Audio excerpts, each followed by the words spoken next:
ओम श्री सूर्याय नमः। आज रविवार को आप सुनिए रविवार व्रत की कथा। प्राचीन काल में एक राजा था और एक रानी थी।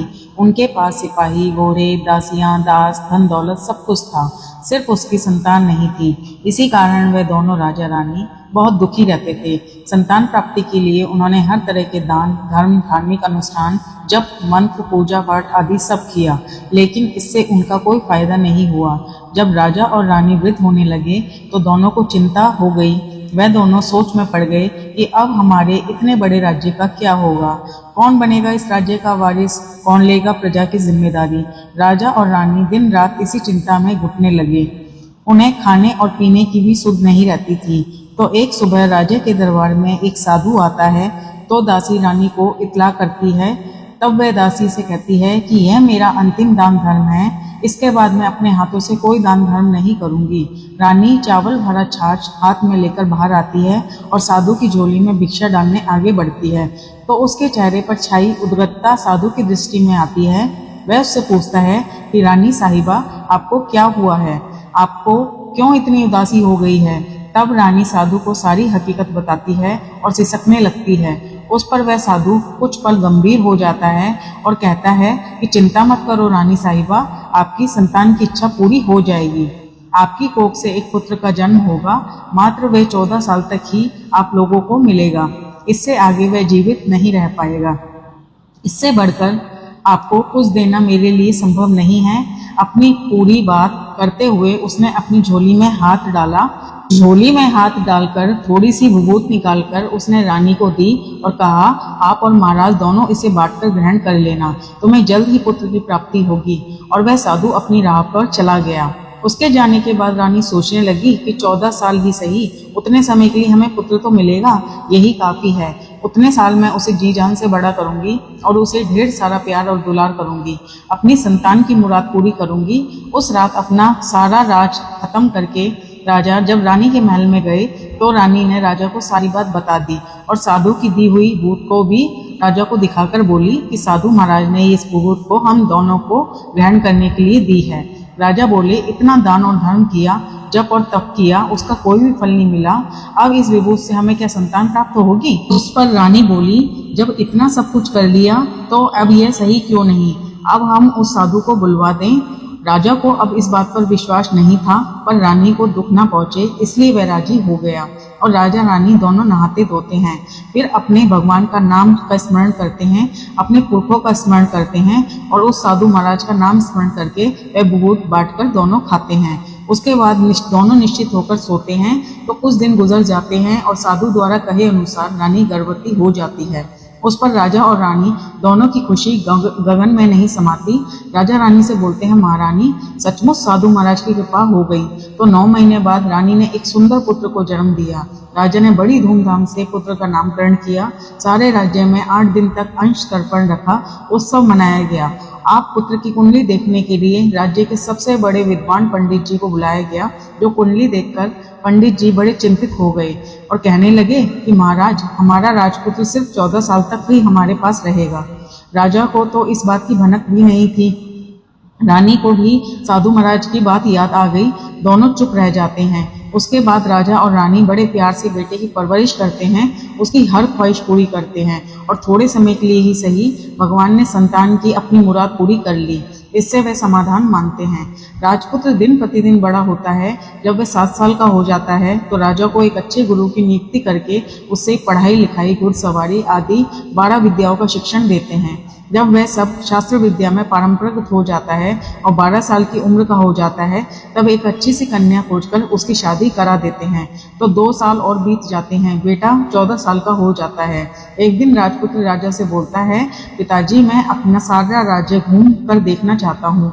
आज तक मैंने सिर्फ अपने रजवाड़े के अतिरिक्त कुछ और नहीं देखा। बेटे की बात सुनकर राजा चिंतित हो जाते हैं, क्योंकि पुत्र को 14वां साल शुरू हुआ ही था।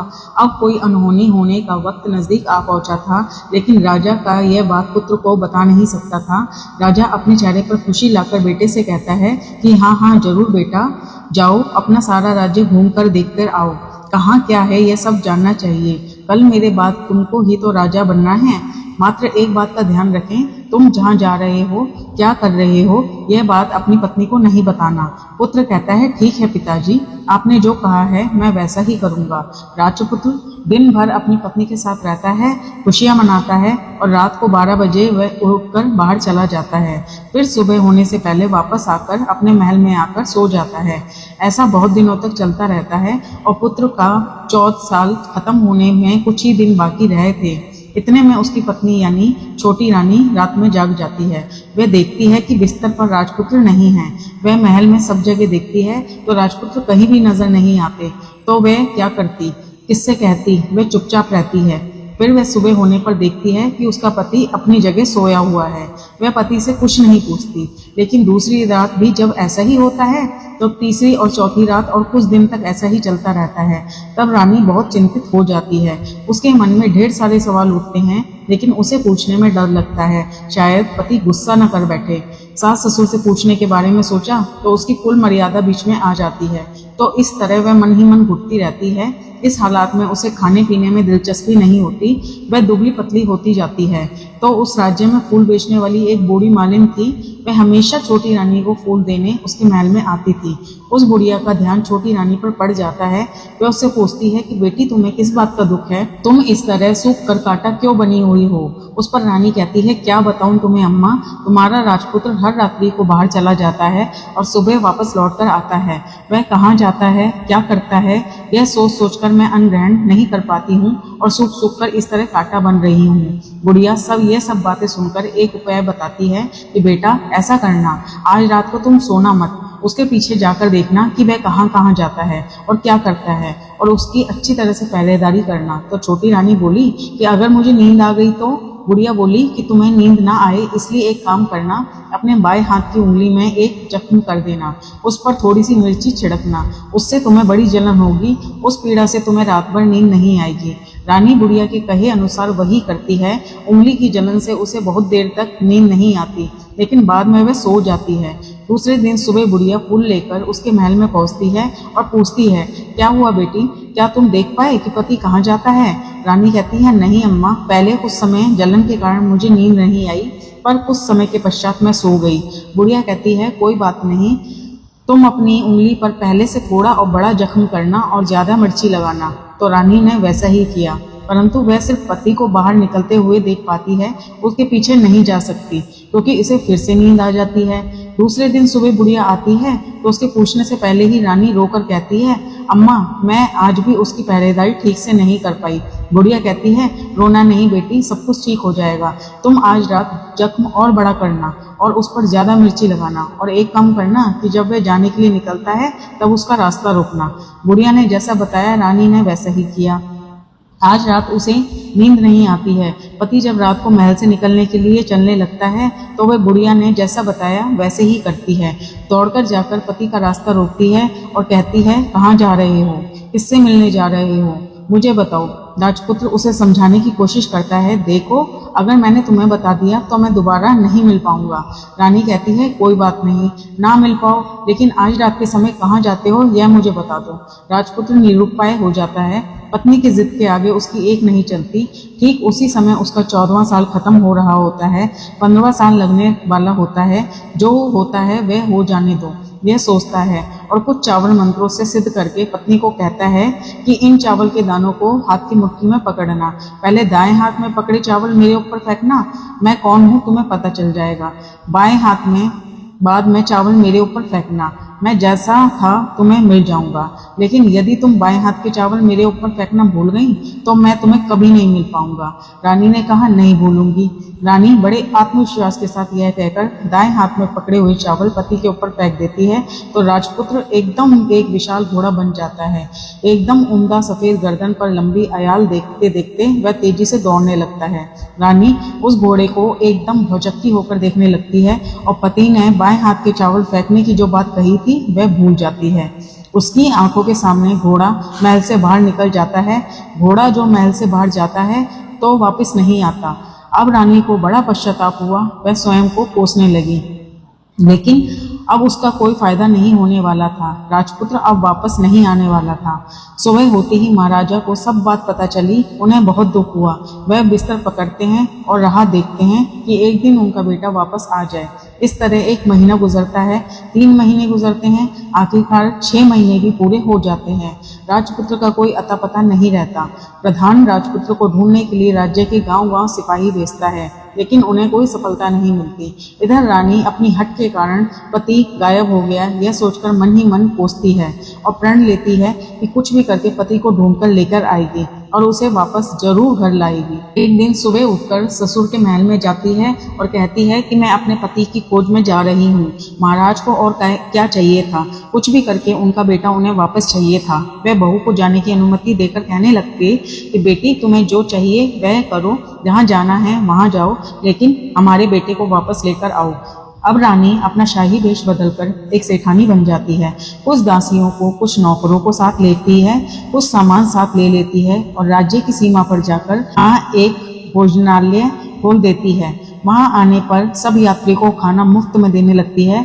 मात्र एक शर्त रखती है कि खाने वाले को उसकी देखी हुई कोई अजीब चीज उसकी मालकिन को यानी राजकन्या को बतानी पड़ेगी। तो वहां आने वाला हर नागरिक अपनी तरफ से मैंने ये देखा, मैंने वो देखा कहकर वहां से मुफ्त खाना खाकर चला जाता था। परंतु रानी को जो बात चाहिए थी वह उसे अभी तक नहीं मिली थी। ऐसे में कुछ दिन बीत गए तो रानी के महल में फूल लेकर जाने वाली गुड़िया के एक बेटा और बहू थे। उनका एक छोटा बेटा था, यानी गुड़िया का एक पोता था। तो बेटा बहू सुबह काम के लिए निकलते थे तो पोते को संभालने की जिम्मेदारी गुड़िया पर रहती थी।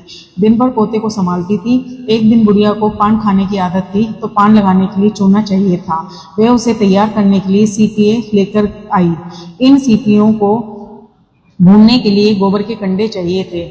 कंडे इकट्ठा करने के लिए वह बांस की टोकरी लेकर चरवाहे के मैदान में गई। वहां बहुत सारे कंडे थे। उन्हें जमा करते करते उसे घर आने में अंधेरा हो गया।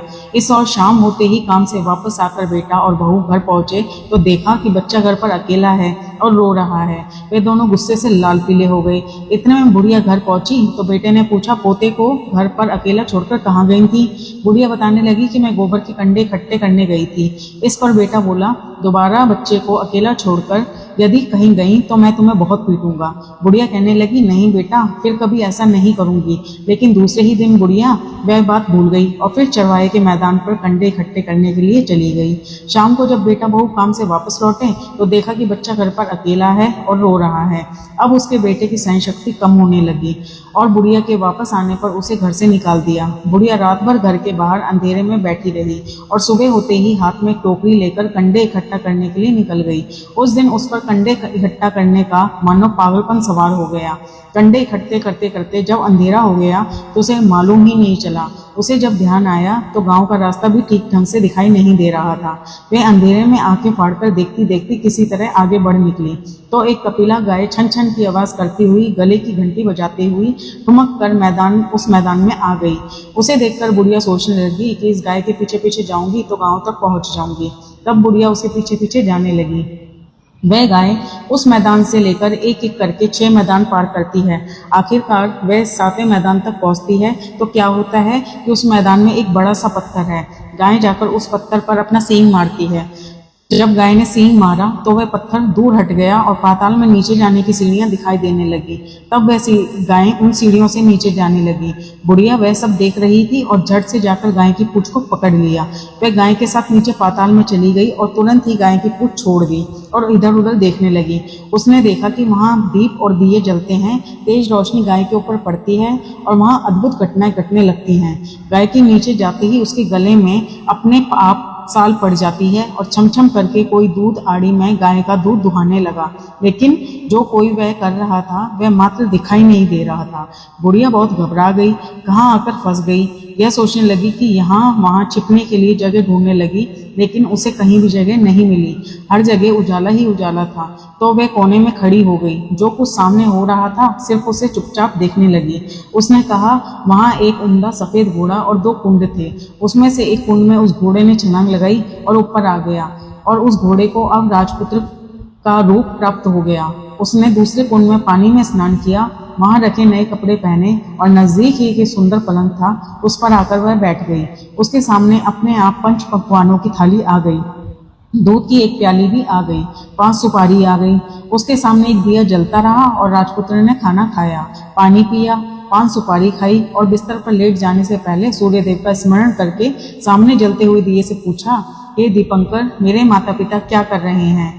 दिया बताने लगा, बेटे के शोक में डूबे हैं, राजभार कौन संभाल रहा है?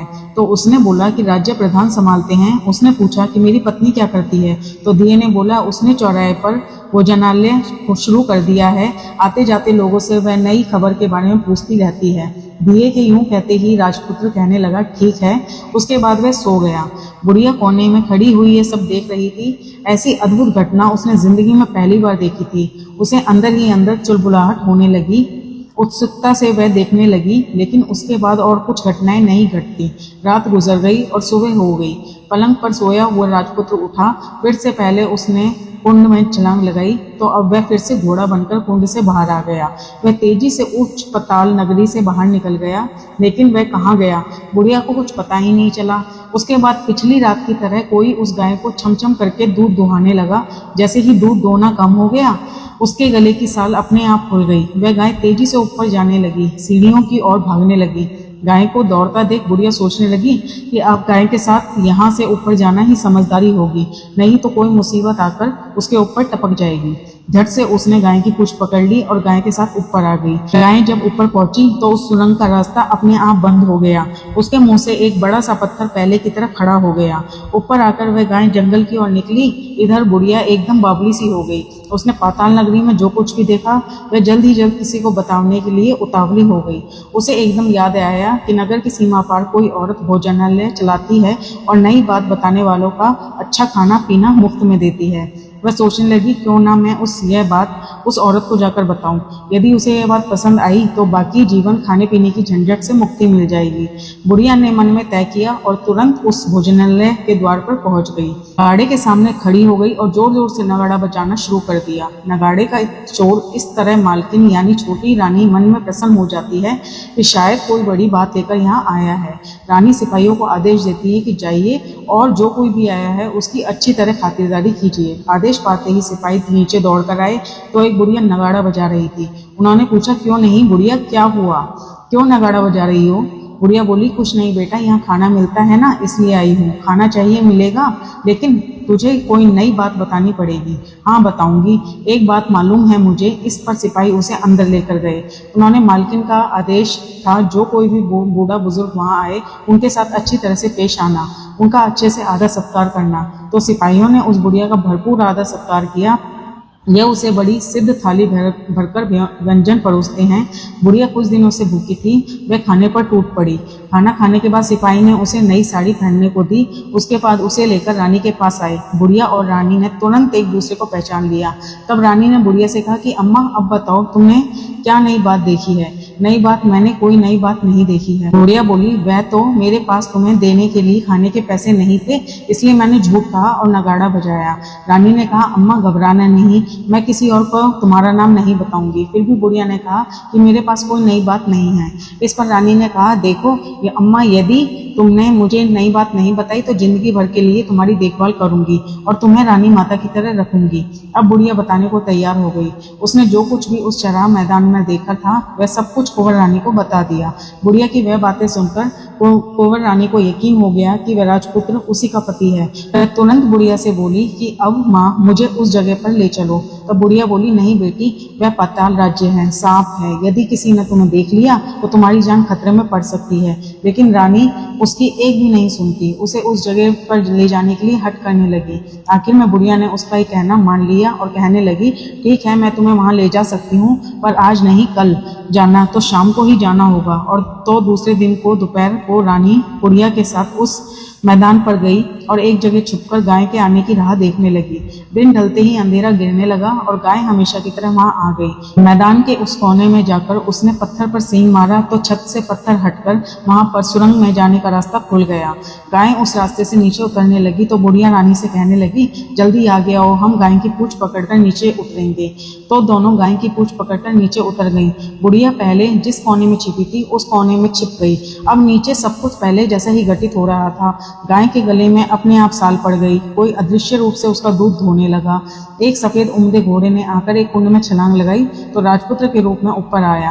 वह राजपुत्र दूसरे कुंड में नहाने लगा। बाद में उसके सामने खाने की थाली आ गई, दूध की प्याली आ गई, पान का बीड़ा आ गया। राजपुत्र सब ग्रहण करके सोने के लिए पलंग पर गया तो सोने से पहले सूर्यदेव का स्मरण करके वह दिए से पूछने लगा, दीपांकर, मेरे माता पिता क्या कर रहे हैं? तो दिया कुछ जवाब नहीं देता है, बल्कि वह बुझने लगता है। तब राजपुत्र को कुछ घटित हुआ।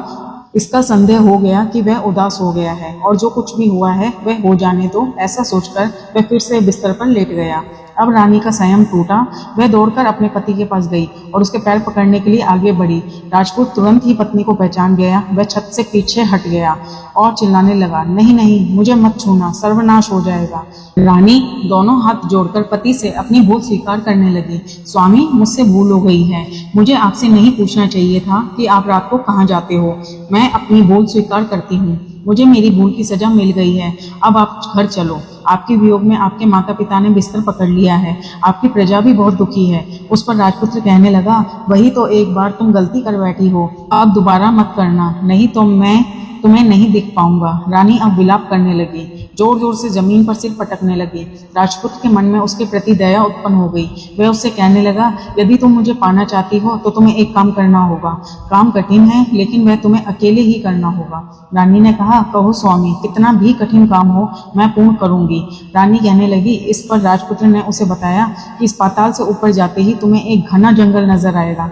ऐसे 6 जंगल पार करने के पश्चात तुम्हें एक 7वां जंगल मिलेगा। वह जंगल सबसे घना है। उस जंगल के बीचों बीच एक पीपल का वृक्ष है। उसके आसपास की जगह पत्ते, फंदे, जटाएं आदि से ढक चुकी हैं। वहां पर बाघ, शेर, सांप और भालू बैठते हैं। तुम्हें उन सबको भगाकर वह जगह साफ करनी है। उसको गोबर से लिपाई करके पवित्र बनाना है, रंगोली से सजाना है। उसके बाद वहां धूप, कपूर, अगरबत्ती जलानी है, फूल कुमकुम से पेड़ की पूजा करनी है, दूध और दही से बने चावल का भोग चढ़ाना है। यह सब तुम्हें दोपहर को 12 बजे से पहले करना है। 12 बजने के बाद तुम्हें उस जगह पर बैठकर सूर्य भगवान का ध्यान करना है। ठीक 12 बजे सूर्य भगवान का रथ वहां उतरेगा। वह सब देखकर खुश हो जाएंगे और कहेंगे कि जिस किसी ने भी यह सब किया है उसे मैं मनचाहा फल दूंगा। तो तुम सामने जाकर उनके रथ का दाहिना घोड़ा मांगना, मैं तुम्हें मिल जाऊंगा। इतनी बात कहकर राजपुत्र अपने पलंग पर सो गया और छोटी रानी भोर होने की राह देखने लगी। भोर होते ही वह बुढ़िया के साथ गाय की पूंछ पकड़कर ऊपर आ गई। ऊपर आने के बाद वह बुढ़िया से कहने लगी कि अम्मा, अब मैं अकेली ही आगे जाऊंगी, तुम भोजनालय वापस चली जाओ। वह जंगल में जाकर राजपुत्र की बताई हुई जगह ढूंढने लगी और स्वयं आदि से वह जगह साफ कर दी। बाद में राजपुत्र ने जैसा बताया वैसे ही लिपाई पुताई करके वापस आ गई। दूसरे दिन सुबह होने से पहले उठी और जंगल में उस जगह पहुंची। वहां जाकर इत्र और गुलाब का पानी छिड़क कर उस जगह को सुगंधित धूप अगरबत्ती जलाकर उसे पवित्र किया और पूजा की सब सामग्री तैयार कर पूरे भगवान का ध्यान करके बैठ गई। जैसे ही पति ने बताया कि दोपहर को ठीक 12 बजे सूर्य भगवान का रथ उस पीपल के पेड़ पर आकर रुका है, सूर्य भगवान ने जब रथ से नीचे देखा तो सुगंधित वातावरण देखकर वह बहुत प्रसन्न हो गए। फिर वह बोले कि जिस किसी ने ये काम किया है वह यहाँ आकर मुझसे कुछ भी मांगे, मैं उसे दूंगा। रानी ने जब ये शब्द सुने तो बिना समय गवाए दौड़कर उसके सामने गई और उनको साष्टांग नमस्कार करके बोली, भगवान, वह मैं ही हूँ, मैंने ही ये जगह साफ की है। अच्छा, तो तुम्हें जो चाहिए वह मांगो। भगवान, मुझे आपके रथ का दाहिना घोड़ा चाहिए। सूर्य भगवान बोले, नहीं नहीं, मैं तुम्हें कुछ और दे सकता हूँ, लेकिन यह घोड़ा नहीं दे सकता। मेरे रथ के 12 घोड़े हैं, तुम चाहे तो कोई और घोड़ा मांग लो, लेकिन यह दाहिना घोड़ा नहीं, वह मैं तुम्हें नहीं दे सकता।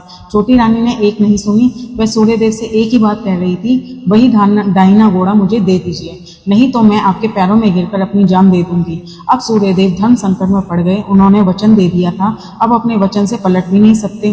ठीक है, दे दिया तुम्हें ये घोड़ा। सूर्यदेव ने कहा, फिर एक बात और कही कि देखो, मैंने तुम्हें घोड़ा दे तो दिया है, लेकिन वह तुम्हें यहाँ नहीं मिलेगा, तुम्हें उसे पाताल में जाकर लाना होगा। रानी बोली, पाताल में ही क्यों भगवान? मैं उसे पाने के लिए कहीं भी जा सकती हूँ। रानी को वचन देकर सूर्यदेव अपने मार्ग को चले गए। इधर रानी जंगल से अपने भोजनालय में पहुंच आ गई। फिर वह बुढ़िया को लेकर उस मैदान पर आ गई और जल्दी ही शाम हो गई।